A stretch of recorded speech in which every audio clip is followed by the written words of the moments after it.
한국을 위해 살다간 이방인 헐버트 박사. 부제로 제국주의를 넘어선 보편적 인류애. 이렇게 정했습니다. 19세기 말 20세기 초가 흔히 이제 제국주의 시대라고 하죠.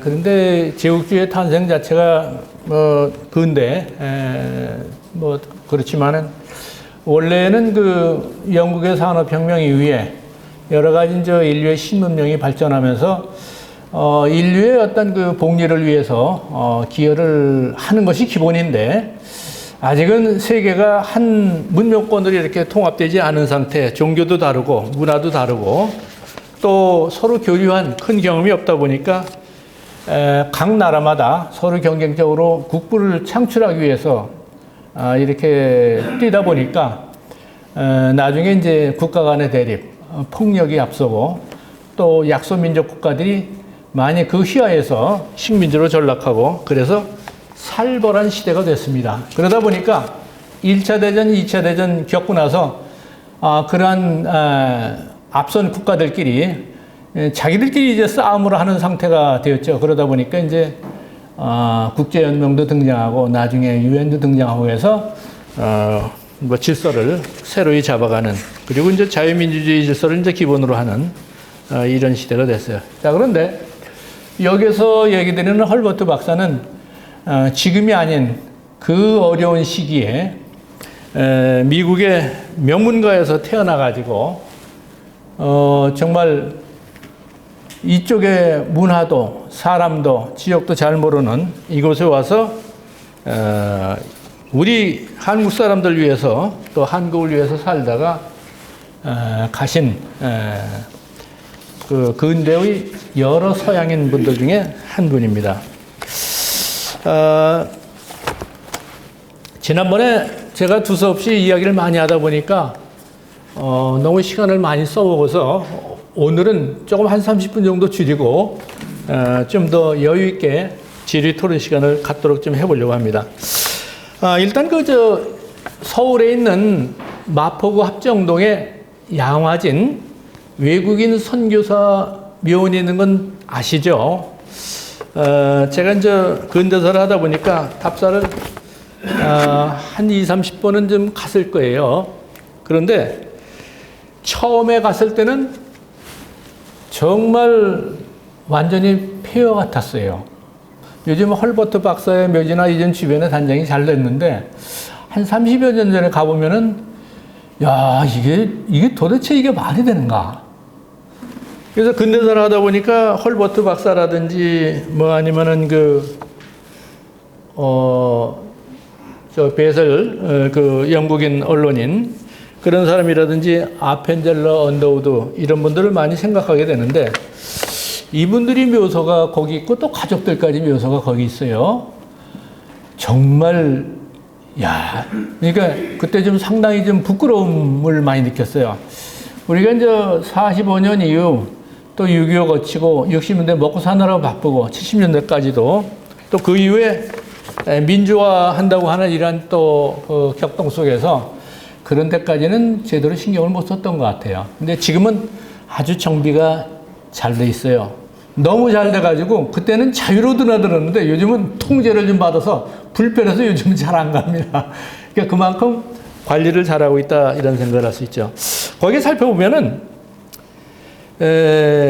21분의 선교사가 있고 사회사업가가 1분, 언론인이 2분에서 21분이 한국을 위해서 봉사를 하고 가신 분이 있습니다. 선교사가 제일 많은데 미국의 선교사가 14분, 캐나다 쪽이 3분, 남아공 쪽에서 1분이 있어요. 일본에서 1분, 영국에서 2분. 그런데 전체적으로 보면 이제 결국은 선교사, 교사, 언론인으로 이렇게 온 분들이라고 볼 수 있습니다. 그래서 이제 이분들과 연관되는 것이 오늘날 보면은 교육적으로 보면 이화학당, 배제학당, 또 언더우드 학당에서 시작해서 경신학교, 요즘 연세대학, 연세전문학교, 그 다음에 숭실대학, 숭실학당, 배화학당, 또 모건대학 있죠. 또 협성대학 있죠. 구세군 사관학교, 뭐 여러 군데가 있는데 이런 쪽이 다 이분들과 연관이 있고 우리나라의 근대 교육, 또 여성의 교육, 또 남녀 평등, 또 신분이 낮은 백성들이나 이런 사람들을 또 이렇게 신분을 자유롭게 일반인들과 같이 이렇게 교류하고 양반들과 교류하는 이런 역할을 하는데 굉장히 기여를 하신 분들입니다. 자, 그런데 그 중에서도 이제 헐버트 박사는 언론인이자 교육자이자 선교사이자 또 그러면서도 조선말기 그리고 대한제국기 고종 황제와 아주 가까운 거리에서 직접 고종과 대면하고 고종의 속내를 같이 이야기 나눌 수 있는 몇몇 안 되는 정말 꼽을 수 있는 그런 인물이었습니다. 근데 이분의 출생을 보면은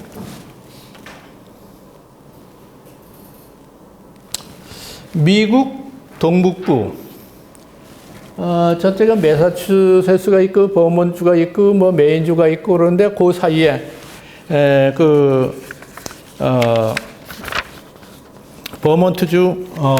버몬트주에서 태어났는데 이분이 이제 이렇게 조선에 오게 된 배경을 생각을 해보면 또 그 이후에 인류를 위해서 이렇게 노력하신 걸 보면은 가문의 전통과 좀 관련이 있는 것 같아요. 그 외할아버지가 인도에 선교로 나가셨었어요. 그리고 이제 어머니가 인도에서 태어나셨어요. 그리고 이제 아버지는 목사이자 대학 총장을 또 지낸 분이에요. 또 어머니는 그 버몬트 뉴햄프셔주의 그 다트머스 대학은 미국 동부의 그 아이비리그에 속한 대학이에요. 아주 명문 대학입니다. 그 대학을 설립한 분의 후손이에요. 그러니까 교육자 집안이자 선교사 집안이라고 이렇게 할 수 있죠. 그래서 이런 명문가에 태어나가지고 그 헐버트 박사 자체도 다트머스 대학을 졸업을 했어요. 근데 상당히 그 혈기방장한 청년이었던 것 같아요. 축구도 좋아하고 테니스도 좋아하고 또 대표로 나가서 운동도 하고 또 연극에도 관심이 있고 상당히 그 합창단에서 그 음악부장을 또 지냈다고 그래요. 스케이팅, 테니스를 즐기고 축구 대표로 활약하면서 귀여운 악마라고 이렇게 부를 정도로 근데 이런 정도로 뛰어놀았으면 공부를 잘 못할 것 같은데 근데 대학 졸업식장에서 학생 대표로 또 연설을 했어요. 아주 뛰어난 그런 청년이었죠. 그래서 뭐 동아리 활동에도 열심히 하고 또 목장에 봉사도 나가고 아주 참 다양한 활동을 왕성하게 이렇게 했던 청년이었어요. 근데 대학을 졸업하고서 그러면 어디로 갔느냐? 역시 좀 목사가 되려고 했는지 뉴욕의 유니언 신학대학에 그 3년짜리인데 거기서 2년간 수학을 하고 있었어요. 그런데 그때 당시에 이제 뭐 신학 외에 역사학, 철학, 어학 이런 걸 열심히 해서 뭐 히브리어도 공부하고 뭐 그랬던 것 같아요. 그런데 여기 있는 요 양반이 이제 헐버트 박사 같아요. 요 아버지, 어머니, 그 다음에 요 형, 동생, 3남 3녀 중에 둘째라 그랬으니까. 그래서 이렇게 재학 중에 그 당시 조선에서 고종이 집권해서 근대화 정책을 추진하던 때예요. 근데 조선에서 소식이 들려왔어. 그러니까 주한 미국 공사를 통해서 미 국무부에 연락하고 그 다음에 미 국무 쪽에서는 또 이제 그 선교사 단체라든지 이런 쪽에 연락을 해가지고 조선에서 지금 교육자를 물색하니까 원하는 사람은 자원하라 이런 연락을 받았어요. 조선의 상황을 보면은 75년에 운양호 사건, 또 강화도 지역의 76년, 그리고 이제 조사 시찰단, 우리 흔히 신사유람단이라고 하는 일본 시찰단을 보냈고, 영선사를 북경에 보냈고, 중국에 보냈고, 1, 2차에 걸쳐서 수신사를 파견하죠. 그 다음에 이제 1882년에 서양 각국과 수교를 하게 되는데, 최초로 조약을 맺은 게 미국입니다. 그 다음에 미국, 영국, 독일, 이탈리아, 러시아, 프랑스 이런 순으로 해서 1886년까지 4년 동안에 6대 강국이죠. 이들 나라와 조약을 맺었어요. 그런데 이때 하나 주목할 거는 1882년 조미조약을 맺을 당시 이런 조항이 하나 있었어요. Good offices라고. 이거는 그 조약문에 번역하기를 선위주선, 좋은 잘 주선을 해서 뭘 하느냐, 조선이 아니면 미국이 제3국에 의해서 어떤 문제가 발생했을 때 두 나라는 서로 상대국을 위해서 호의적으로 잘 주선해준다, 뭐 타협을 시킨다, 조정해준다 이런 얘기가 되죠. 그래서 이걸 어떤 학자들은 이제 거중조정이라고 했어요. 뭐 그것도 더 잘 이해는 됩니다. 그런데 이 조항이 이제 미국이 45년까지 조선의 한국에 발목이 잡히는 형식으로 계속 응용이 됐어요. 그거는 헤이그 특사 파견 당시도 그랬고, 그 이전에 1905년 을사조약 맺어질 당시 그 이승만을 미국에 보내가지고 루스벨트 만날 때도 이걸 근거로 얘기를 했고, 또 일제하에도 계속 이 문제를 가지고 우리 임시정부 지원해달라, 미국이 뭐 하는 거냐, 계속 어떻게 보면 일방적인 하소연인데 미국은 계속 그 외면을 했죠. 그래서 이제 미국이 약속을 하겠다고 많이 비판을 하는데, 사실은 이 굿 오피시스라는 조항은 조사해 보니까 미국, 영국, 독일, 이탈리아, 러시아, 프랑스 모든 나라가 조약 맺을 때 다 들어가 있어요. 그러면 다른 나라들도 다 약속을 위배한 거냐? 그거는 의례적인 표현이라고 할 수가 있죠. 그런데 미국에게 그렇게 집요하게 얘기를 했던 거는 미국에 그만큼 기대를 많이 했기 때문이다 하는 걸 알 수 있습니다. 자, 그 다음에 통리기무함은 이런 걸 설치해서 정부의 2호 예병 현공 요거 말고 통리기무함을 설치해서 대외 교섭 문제를 갖다가 처리할 수 있도록 이런 기구를 만들었었죠. 그런데 만들고 나서 계속 6개월도 안 되고 2개월도 안 되고 계속 바뀌어요, 구조가. 그게 아마 대한제국 운명할 때까지도 새로운 문물 들어와서 새로운 어떤 조직이나 기구나 법이나 제도를 안착시키려고 하다 보니까 이렇게 힘든 거예요. 그 사람들이 무능하다고도 할 수 있지만은 아무리 유능했던들 난생 처음, 한국 역사상 처음 접하는 모든 제도나 기구나 새로운 그 서양 문명인데 이러한 시행착오가 있었기에 오늘날 안정된 이러한 체제를 갖추지 않았나. 그걸 그 당시에 결국 유학교육을 받은 사람들이 대부분이고, 뭐 중화체제 속에 속해 있던 사람들이 이걸 받아들이려고 하니까 얼마나 모든 게 서투르고 힘들었을까. 거꾸로 이런 생각이 좀 많이 듭니다. 자, 그래서 이제 하나 놀라운 거는 교련병대라는 걸 우리가 흔히 별기군이라고 하는 거. 자, 보세요. 임진왜란 그러고 우리가 일본한테 시달리고 원한을 갖고 있는데 문호개방 이후 일본에 요청을 해가지고 우리나라 군대를 갖다가 훈련시키는 신식으로 교관을 일본으로부터 초빙했다. 이거 참 세상이 뒤집어질 일이죠. 근데 고정이 했어요. 그 시대 관료들이 또 이걸 했어.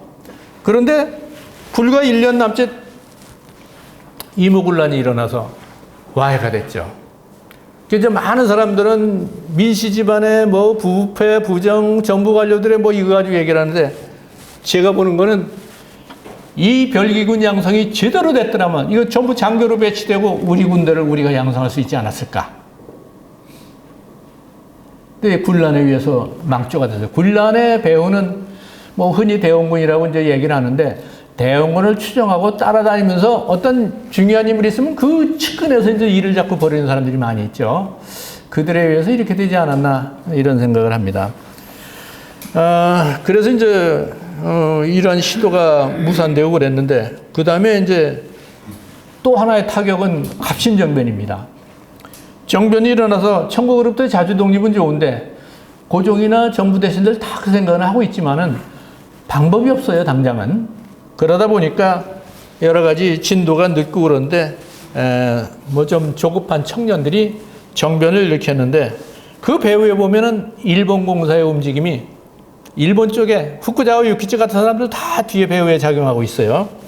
이거는 나중에 이제 시간이 지나면서 그 내막에 드러나게 되는데, 어떻든 이모군란 갑신정변 이거에 의해서 개화 정책도 좌절을 겪게 되고, 또 일본을 통해서 미국 문물을 수용하려고 오던 이런 개화 청년들도 망명을 하게 되고, 또 그 반대 그 친청 쪽이라고 하는 이러한 그 대신들도 많은 사람들이 죽고, 이래서 자중진환이 일어난 거예요. 이게 이모군란이나 갑신정변 이걸 보면은 옛날에는 이걸 운동사를 중심으로 많이 이거를 높이 평가했는데, 국제관계 쪽을 들여다보는 저희 입장에서 보면은, 아이고, 이거는 성공할 수 없는 일을 일으켜가지고 나라를 점점 더 위기에 빠뜨리는 이러한 일이 되지 않았느냐. 크게 보면은.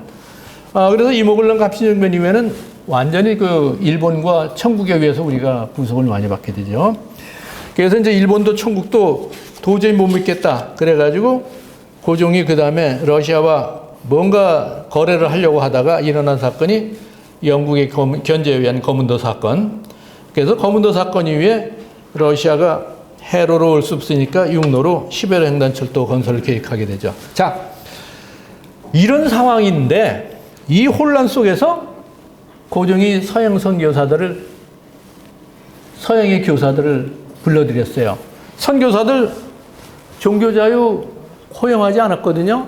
그런데 허용한다고 하는 얘기는 안 했지만은 전국 유림들의 반대에도 불구하고 결국 아펜젤러, 언더우드, 스크랜턴 이런 분들이 1885년 이때쯤 들어오고 86년에 헐버트가 초청돼서 들어왔어요. 그 다 계약서 다 있습니다. 헐버트 박사 교사로 저기 한 사람들은 뭐 선교사들은 처음 이제 선교 표방을 할 수가 없으니까 의료인으로, 그러니까 의료 선교인으로 이렇게 들어오게 되죠.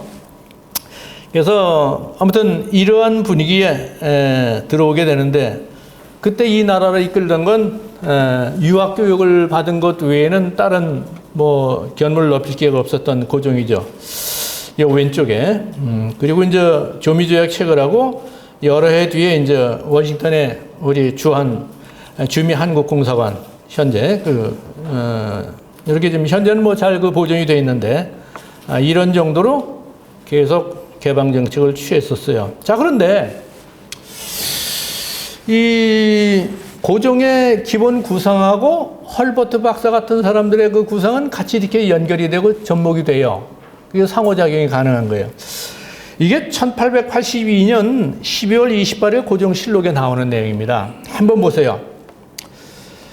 천하대세는 옛날과 너무도 달라서 서양의 각국은 정교한 기계를 새로 만들고 나라를 부강하게 하는 일에 최선을 다하고 있다. 우리나라에서 문벌을 세습하는 그 오래된 흘러내려온 풍속이 오래되었다. 천민은 문벌이 보잘것없다는 이유로 옛날부터 억눌려 살아왔다. 지금 통상과 교섭을 하고 있는 이때 관리나 천한 백성의 집을 막론하고 크게 재화를 교회하도록 하여 부를 쌓을 수 있도록 하고 농, 공, 상의 자식도 다 같이 학교에 들어가게 하라. 오직 재능과 학업 능력이 어떠한가만 보아야 할 것이다. 출신과 귀천을 따지지 말자. 이게 조선조 500년 동안 이러한 선언은 아마 임금한테 나온 적이 없을 겁니다. 약간의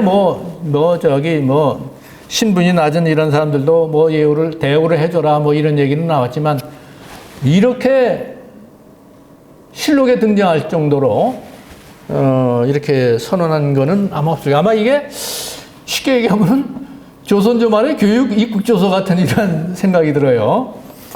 그러니까 이런 분위기에서 그때는 고종이 52년생이죠.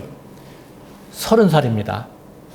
정말 그 혈기방장한 이런 기세를 가지고 이렇게 했는데 이목을란 갑신정변이 엄청난 타격을 줬죠. 또 거문도 사건도 엄청난 타격을 주고 어떻든 그래도 정부에서는 유경공원을 설치해서 유경 사업이라는 게 교육 사업 아니에요.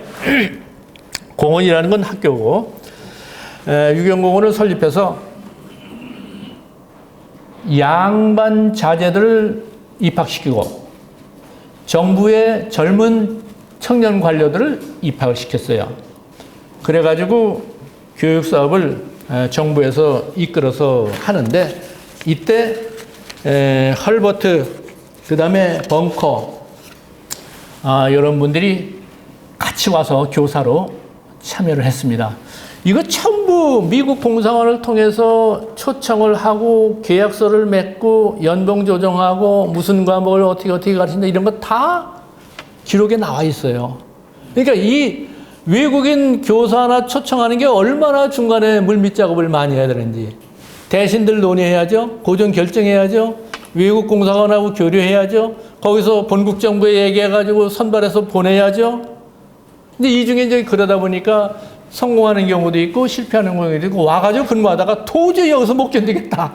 그런 사람들도 있고 그러나 사명감을 가지고 와서 여기서 하는 사람들이 많고 근데 대부분 사명감을 가지고 일을 했습니다.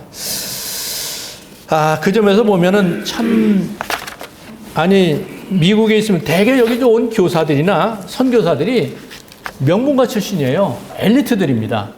그 당시에 대학을 나온다는 건 정말 엘리트 중에 엘리트들이거든요. 이런 사람들이 이 낯선 지역에 와서 문화도 다르고 풍토도 다르고 음식도 모든 게 열악한데 그리고 여기 풍토병이 너무나 창궐해가지고 장티푸스나 이질이나 뭐 이런 거에 의해서 와가지고 몇 년 못 살고 해령과 같은 분이지 아마 선교 보면은 와서 한 5년 뒤에 그 이질로 사망을 하고 어떤 분은 장티푸스로 사망을 하고 그리고 자기들만 피해 있는 게 아니라 자녀들까지도 일찍 태어난 지 얼마 안 돼서 2-3살밖에 다 이렇게 세상을 떠나고 그래. 그런 열악한 환경에도 불구하고 한국에서 평생 봉사한 이런 사람들은 정말 그건 종교적인 신념이나 사명감 이런 게 없이는 불가능하지 않았느냐.